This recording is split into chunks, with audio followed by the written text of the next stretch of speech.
Salut à tous, c'est Axel de testmobile.fr. On est au MWC 2014 sur le stand de Huawei qui a annoncé plusieurs appareils avec des grands écrans, notamment une tablette 8 pouces. Et là, on a.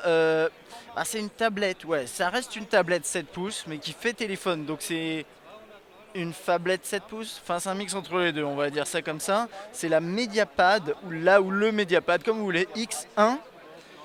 C'est un appareil donc avec un écran 7 pouces Full HD, ça lui fait du 323 ppi, c'est du IPS qui est capable de dégager 515 nits de luminosité, donc c'est assez élevé, c'est même plutôt élevé.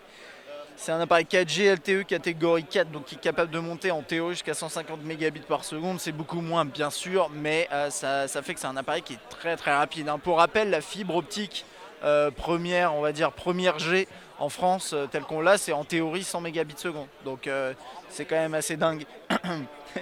On a 7,18 mm d'épaisseur, c'est une tablette extrêmement peu épaisse. Et Huawei s'amuse d'ailleurs à comparer en fait cet appareil en termes d'encombrement à un iPad mini ou à une Nexus 7. Et on voit que bien sûr dans les deux cas c'est un appareil qui est plus léger et moins encombrant. D'ailleurs au niveau du poids c'est 239 grammes. De mémoire la Nexus 7 est à 299 et l'iPad mini je l'ai pas en tête. 300 et quelques il me semble, effectivement.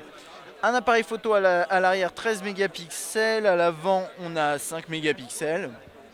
C'est du quad-core maison 1,6 GHz, 2 Go de RAM, 16 Go de mémoire interne, ce qui n'est pas énorme pour un appareil de cette taille-là, enfin ouais, de ce gabarit-là je trouve, mais on peut augmenter jusqu'à 64 Go en plus via micro SD. Et on a 5000 mAh au niveau de la batterie, donc c'est une grosse batterie qui est censée nous délivrer, d'après Huawei, en utilisation classique de ce genre d'appareil, presque jusqu'à une journée, jusqu'à 2 jours, pardon. Ils ont relevé 1,7 jours en usage prolongé, c'est-à-dire au quotidien, quoi. Et c'est à peu près tout. Et c'est un appareil qui sera proposé 399 euros. On n'a pas encore les disponibilités, toutes ces informations-là. C'est comme d'habitude sur ces salons, c'est assez limité sur ce type d'infos. Appareil photo 5 mégapixels en frontal, quelques capteurs à la sortie audio, puisque on peut passer des coups de fil. Là, vous verrez, il y a les touches qui sont intégrées dans l'interface. On passera là-dedans juste après. En bas, on a le micro USB, le micro principal. Le slot, alors on a deux slots là, je sais pas lequel est lequel, mais dans tous les cas on a un mix entre, on a la SIM et le micro SD, volume on-off verrouillé déverrouillé, jack 3.5 second micro pour faire la réduction de bruit ambiant, et l'appareil photo qui est juste coincé là-haut, c'est à peu près tout. Assez classique niveau design, mais ce qui est sympa c'est regarder les bordures. D'après Huawei c'est 3 mm.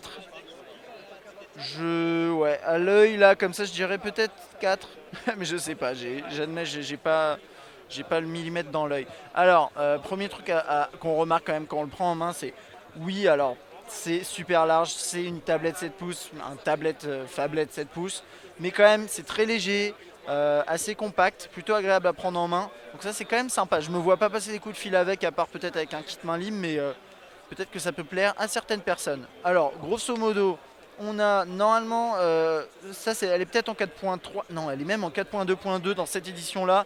Normalement, vous serez en 4.4 à la sortie ou 4.3 pour celle-là. Ils n'ont pas vraiment précisé là-dessus, hein. Là, on peut cacher cette barre, ça c'est sympa. On va la découvrir, hein. Moi je découvre en même temps que vous. On peut passer des appels, bien entendu. On a une interface qui a été adaptée apparemment, hein, qui a été adaptée à ce produit. Là-haut, qu'est-ce qu'on a? Tout ce qui est... Ouh, on a pas mal de choses. On a le multiscreen. Je l'ai désactivé, je crois. C'est pas ce que je voulais faire. Non, multiscreen. Ah, multiscreen, c'est pas ce que je pensais. Ok, c'est pas multiview, ça doit être pour le DLNA, il me semble, hein. Je vais tester juste un truc. Ouais, ça doit être ça. Ok, ça c'est pour tout ce qui est thème, bien sûr. Dans Emotion UI, on a toujours une notion de thème assez forte. Là, il y a Texila en Italie qui a apparemment fait un test et oui, effectivement, le clavier marche plutôt bien. Donc ça, c'est sympa sur une tablette de cette taille-là.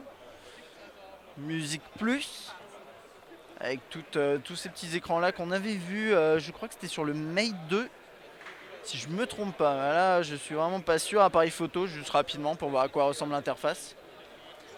Quelques effets ici sur le côté, caméra frontale, tracking de sujets, d'objets, vidéo. Je me demande en combien il filme. Full HD, ok, ça c'est largement suffisant. Et on a une caméra frontale également avec un système comme ça qui vous permet de bien voir si vous regardez au niveau de la caméra qui est juste là, c'est leur petit truc pour aider les gens qui n'ont pas compris comment ça marchait une caméra frontale. Et vous avez un mode beauty si vous vous trouvez laid ou fatigué. Il disait notamment qu'après le MWC on aurait besoin de cette fonctionnalité. Bon, on verra bien. Et puis sinon pour le reste c'est à peu près tout. Je voulais voir si par exemple le calendrier avait une interface spécifique au fait que ce soit une tablette. Pas spécialement d'après ce que je vois, ouais non. Mais bon, c'est vrai que c'est un très très bel écran. Ça doit être très confortable de regarder des vidéos, de surfer sur le web. D'ailleurs en parlant de web, juste dernière chose avant de... Ouais, bah non. On va pas pouvoir aller sur le web, mais j'imagine vraiment que sur une tablette comme ça doit être très confortable.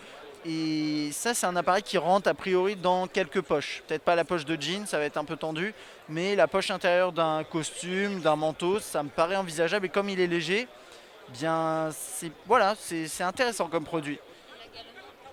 Sonia me dit et la galerie. Ok, on va aller voir la galerie. Non, c'est vrai, ça peut être une idée. Mais il y a un truc qui est vrai là-dedans. Parce que Sonia me dit, comme l'écran est grand, peut-être qu'il y a des trucs spécifiques au fait que l'écran soit grand. Et c'est vrai que souvent, les marques oublient un petit peu de penser à des trucs. Bon, là, on peut bien apprécier ce mec. Je crois, il a fait une vidéo juste avant moi. Il avait l'air sympa, mais je sais pas qui c'est. Et non, il n'y a pas spécialement de système de colonne, en tout cas là-dedans. J'ai pas vu ça. Je regarde juste un dernier truc et puis après on aura terminé pour aujourd'hui. Enfin, pour en tout cas cette vidéo. Est-ce que dans ce mode-là, on a moyen de faire quelque chose? Non, il n'y a rien, il n'y a pas de mode partagé, donc bref. Mais bon, on va peut-être la tester, tout dépend si elle arrive en France, ça va dépendre uniquement de ça. Et dites-nous dans les commentaires si c'est un produit qui vous intéresse, parce que c'est vraiment un mix entre... ça reste une tablette 7 pouces, mais c'est aussi une phablette dans le sens où vous pouvez passer des appels et vous pouvez quand même la manipuler à deux mains bien entendu, mais vous pouvez la tenir à une main, donc c'est plutôt intéressant. Voilà, allez à bientôt.